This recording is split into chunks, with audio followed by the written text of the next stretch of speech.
Hello everyone, today's video is about autism and ableism.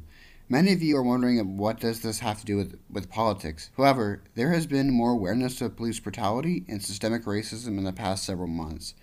This is related to what I am going to be discussing today, systemic ableism. This is a very important topic that many people don't know much about, even though it is being talked about more. The main focus of this video is about autism because I am autistic. I am on the autism spectrum.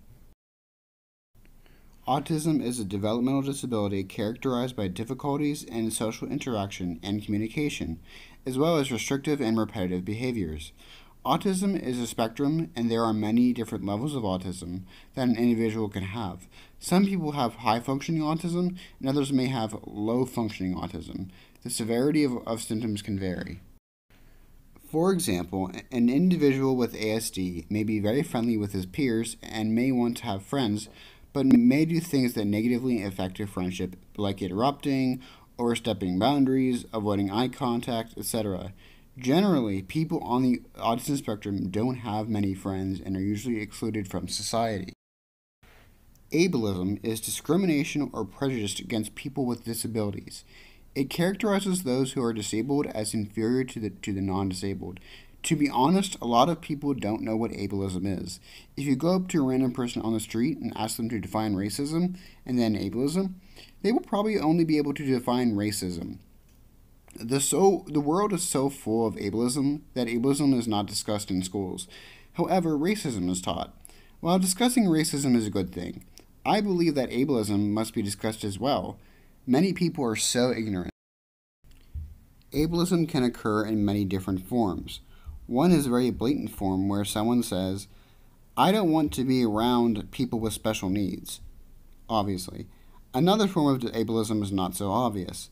It can be as simple as excluding somebody who is disabled or refusing to hire someone because that person is disabled. While there is ableism against all disabilities, this video is going to be discussing ableism against autism. The first form of systemic ableism against autism is movie and television. Just like with systemic racism, autistic people are excluded from the spotlight. I am assuming this is something that you didn't think about when thinking about autism. In popular children's television series like iCarly, Hannah Montana, Victorious, Zoey 101, Wizards of Waverly Place, and more, they do not have characters that are autistic. Instead, they are completely excluded from the show. No one in the show ever brings up autism, or mentions that they know someone with autism. Because autism and other disabilities are excluded from television series, children generally are not aware of what autism is and how they should handle autistic people.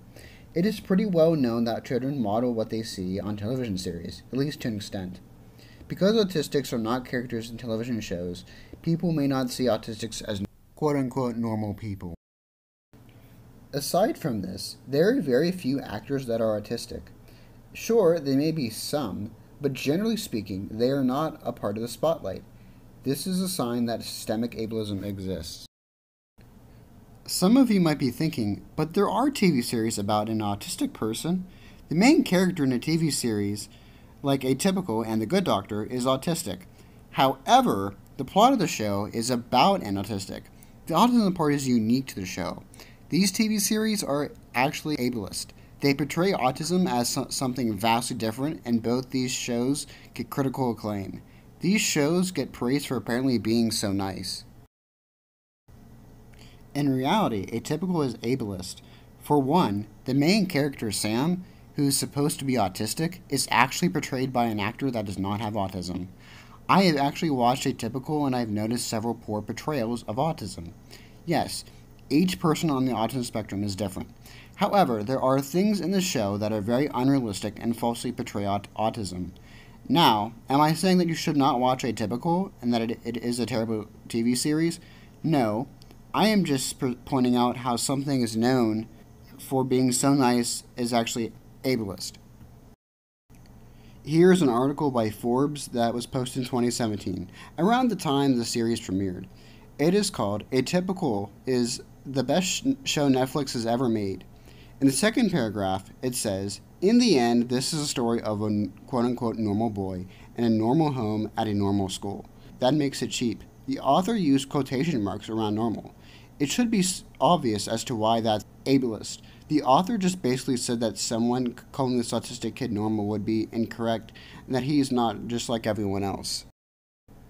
Later on in the article, it says, here, Sam is the story, and it's glorious.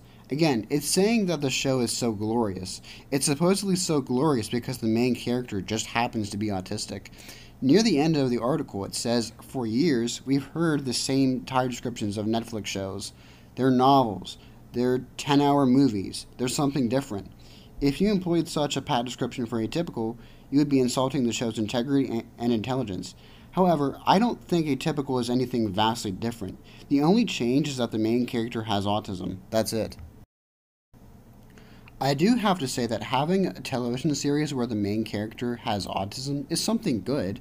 My point is that just because a show is about an autistic person, it doesn't make it glorious or spectacular. However, as an autistic person, I prefer inclusion in other television series like iCarly, Zoey 101, Hannah Montana, or even series that have older audiences like The Office. There are plenty of common misconceptions about autistic people. One common misconception about autistics is that they don't want to have friends or interact with people. Now, there are some autistic people that generally want to be by themselves, but the majority want to interact and have friends. Another stereotype about autistic people is that they are not as smart as neurotypical people. That is false. Autism is not an intellectual disability. However, there are autistic individuals that have intellectual disabilities, but autism by itself is not an intellectual disability. Also, an intellectual disability doesn't actually mean you're dumb.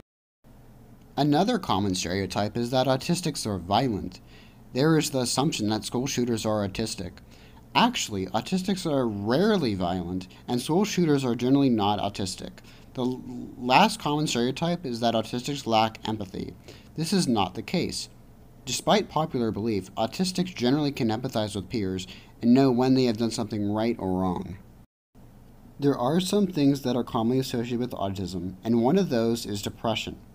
People on the autism spectrum are 4 times more likely to have depression than neurotypical peers. This sadly is true. The main reason for the depression is the exclusion from society as a whole. Autistic individuals want to have friends and want to have a significant other. They want to have a life, as I should say. However, they generally aren't able to have those, or if they do, they don't last for very long.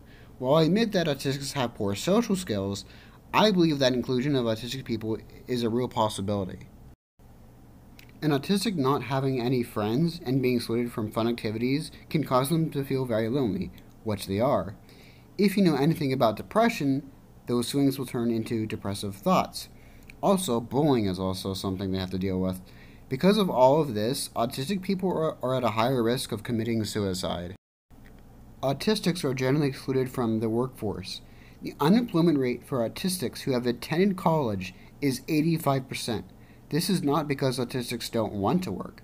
Unemployment rates only apply when someone is looking for work. There is a simple reason for this. Autistics are not understood by society, as I explained earlier. Just because you apply for the job doesn't mean you get one, and this happens to the majority of autistic people. Employers may not understand the disability and may not hire that person because of it. For neurotypical people, getting hired is relatively easy compared to when disabled people apply for a job. Another factor that may also make the unemployment rate so high is the amount of support an individual with autism may need. Like I mentioned earlier, there are varying forms of autism, and some are high functioning and some are not. An employer is more likely to hire someone that does not require advanced regulations or accommodations. Unfortunately, I was not able to find the poverty rate for autistic people. There may be one out there, but after my several hours of research, I could find nothing. I don't think I actually need to provide you with the poverty rate for autistic people because it should be obvious anyway that the poverty rate for autistics is fairly high. The 85% unemployment rate for autistics who attend college should be an indicator. Earlier this year, more and more people began to be aware of the amount of police brutality that we have in this country.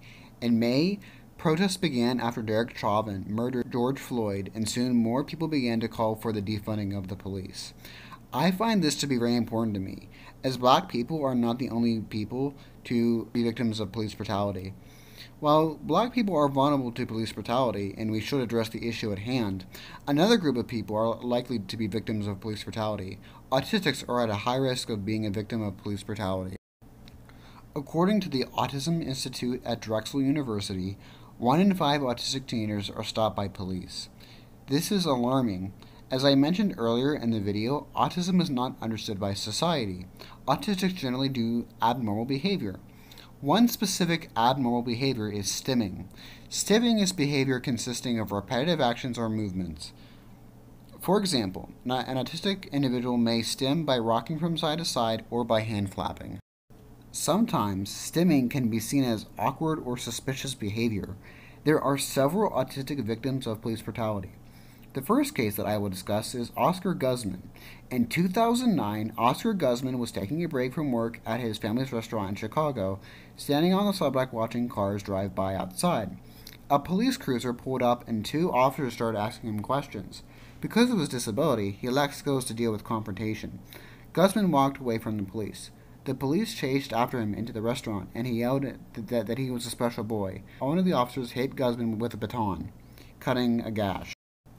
The second case is a relatively famous one, Connor Leibel. In July of 2017, Connor Leibel was arrested in Buckeye, Arizona. Leibel was playing with a piece of string when a police officer approached him. Despite Leibel telling the officer that he was stimming, the officer believed Leibel was taking drugs and he was pinned down to the ground. Leibel did sustain injuries, as he had to have surgery for the ankle injury. This encounter was widely publicized over the media. Another important case is Reginald Latson. In May 2010 in Stafford County, Virginia, Latson was waiting for the public library to open when he was suspected of having a gun. When the police encountered him, he did not give his name, and soon a fight occurred. Latson was convicted of assault. However, the police never found a gun. The last one I will discuss happened relatively recently, Lyndon Cameron. Cameron was experiencing a mental health crisis in Salt Lake City, Utah. His mother called the police to transport her son to a hospital for treatment. When the police arrived at the house and confronted Cameron, shots were soon fired. Lyndon sustained several injuries to his shoulder, ankles, intestines, and bladder. There are plenty more cases of police brutality against autistic people. I just went over a few cases. It may seem that the obvious solution to this problem is that we need more autism training. However, in a research study for American Sociological Review assessing data from 708 private sector establishments between 1971 and 2002, researchers found that the 3 most common approaches to addressing bias or discrimination in institutions, training, promoting inclusion, and establishing institutional responsibility, were found to be ineffective.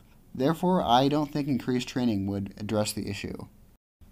To conclude this video, I will provide you with possible solutions. 1. Along with teaching what racism is in schools, teach what ableism is in schools. 2.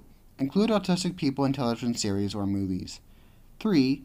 I would say overthrow capitalism. Under socialism, it would make the hiring of autistic individuals a lot easier, as worker co-ops would be less biased in their hiring. And lastly, defund or even abolish the police. Well, thank you for watching my video. All of my sources are listed in the description. Please give my video a like. Please share this video with your friends. And if you have not done so, please subscribe to my channel. And also follow me on Instagram and Twitter. I will see you next time. Thank you.